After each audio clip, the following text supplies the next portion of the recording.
नमस्कार, मी सुमित शंकर सावंत आणि तुम्ही पाहताय TV9 मराठी। या बातमीपत्रामध्ये आपण 100 महत्त्वाच्या बातम्यांचा वेगवान आढावा घेऊया।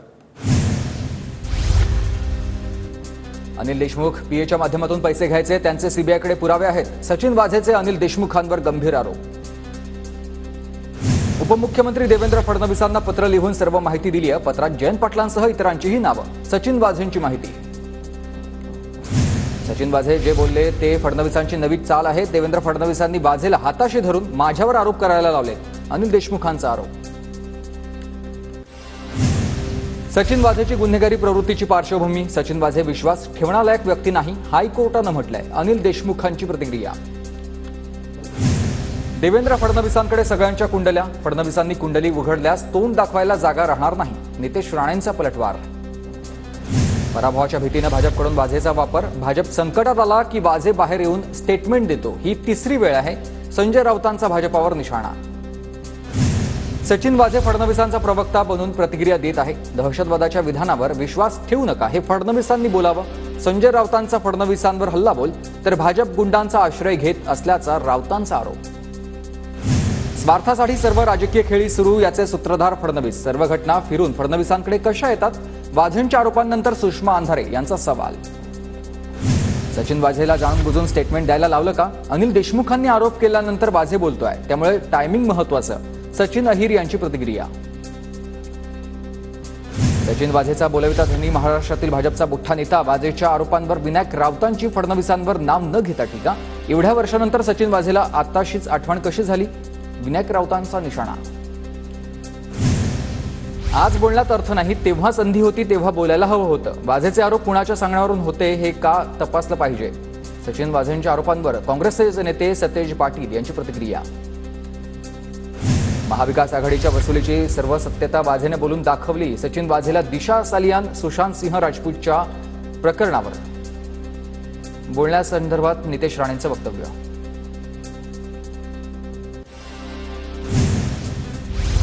कुणी किती खंडण्या मागितल्या याची चौकशी झाली पाहिजे। अनिल देशमुख स्वतःला वाचवण्यासाठी फडणवीसांवर आरोप करतात। सचिन वाझेंच्या आरोपांनंतर मंत्री गिरीश महाजन यांचं वक्तव्य। नाव असेल तर जयंत पाटील यांचीही चौकशी व्हावी। सचिन वाझेच्या आरोपांनंतर गिरीश महाजनांची प्रतिक्रिया। सचिन वाझेच्या आरोपांची चौकशी केली पाहिजे। अनिल देशमुखांसह कोणत्या मंत्र्यांचा समावेश आहे याचा तपास झाला पाहिजे। भाजपचे आमदार प्रसाद लाड यांची मागणी। मुख्यमंत्री शिंदे आणि राज ठाकरेंची बैठक सुरू। बाळा नांदगावकरांसह मनसेचे इतर नेतेही या बैठकीला उपस्थित। पुण्यातील पूरग्रस्तांना मदत मिळवण्यासाठी शिंदेंना निवेदन। सांगली लोकसभेचा दाखला देत बाळा भेगडेंकडून मावळ विधानसभेत बंडखोरीचे संकेत। अजित पवार गटाचे आमदार सुनील शेळकेंच्या मतदारसंघावर बाळा भेगडेंचा दावा। प्रत्येकानं स्वतःच्या मनानं निर्णय घेतले तर महायुती अडचणीत येईल, बाळा भेगडेंना फडणवीस समजावून सांगतील, सुधीर मुनगंटीवार यांचं वक्तव्य। लाडकी बहीण योजना सुरू झाल्यापासून महाविकास आघाडीला पोटदुखी। महाविकास आघाडीचं सरकार आलं तर लाडकी बहीण योजना बंद होईल, मंत्री सुधीर मुनगंटीवार यांचं वक्तव्य। पुण्यात आज विधानसभा निवडणुकीच्या पार्श्वभूमीवर ठाकरे गटाचा शिवसंकल्प मेळावा। उद्धव ठाकरे मार्गदर्शन करणार। अजित पवार गटाचे प्रवीण माने आज शरद पवार गटामध्ये प्रवेश करणार। प्रवीण मानेंचा पुण्यामध्ये शरद पवारांच्या उपस्थितीत पक्षप्रवेश होणार आहे। पृथ्वीराज चव्हाण यांच्या नेतृत्वात कराडच्या तासवडे टोल नाक्यावर आंदोलन। महामार्गाचं काम पूर्ण होत नाही तोपर्यंत टोल माफ करण्यासाठी आंदोलन। कोल्हापूरच्या किनी टोल नाक्यावर सतेज पाटलांच्या नेतृत्वात आंदोलन। महामार्गावरील खड्ड्यांच्या निषेधार्थ काँग्रेस आक्रमक।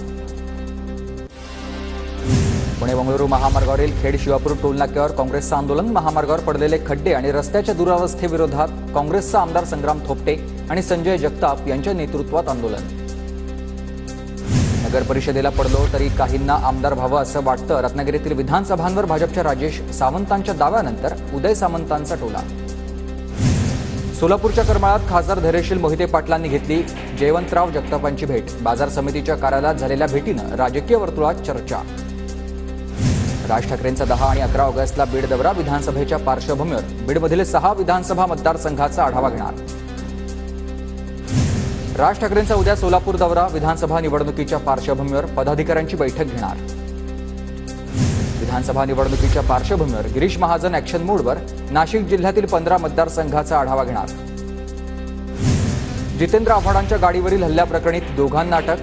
श्रवण दुबे असं रायगडमधून अटक करण्यात आलेल्या एकाचं नाव. चंद्रपुरात ठाकरेगडाच्या युवासेना जिल्हाप्रमुखाच्या घरी काडतुसांचा साठा. विक्रांत सहारेच्या घरी पोलीस पथकाची संयुक्त कारवाई. इंदिरानगरमधील घरात 40 काडतुसं सापडल्याची पोलिसांची माहिती. गोंदियात प्रफुल्ल पटेलांकडून कार्यकर्ता मेळावा घेण्यास सुरुवात. विधानसभा निवडणुकांच्या पार्श्वभूमीवर प्रफुल्ल पटेल जिल्ह्यात सक्रिय. माढ्याचे अजित पवार गटाचे आमदार बबनराव शिंदेंचे पुतणे धनराज शिंदेंनी राजेंद्र पवारांची भेट घेतली. मागील आठवड्यातच रमेश शिंदे आणि सुप्रिया सुळेंमध्ये भेट. पुणे आणि साताराच्या घाट परिसरात आज मुसळधार पावसाचा अंदाज. विदर्भ, उत्तर मराठवाडा आणि उत्तर महाराष्ट्रातही पावसाचा जोर वाढणार, हवामान विभागाचा हा अंदाज. मुंबईत आज पावसाच्या हलक्या सरी. कांदिवली, दादर परिसरात पावसाची हजेरी.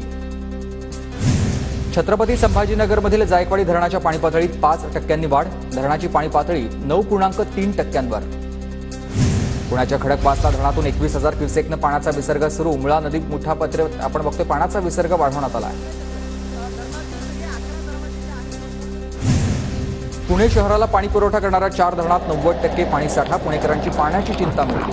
धरण आता जवळपास 100% भरण्याच्या मार्गावर.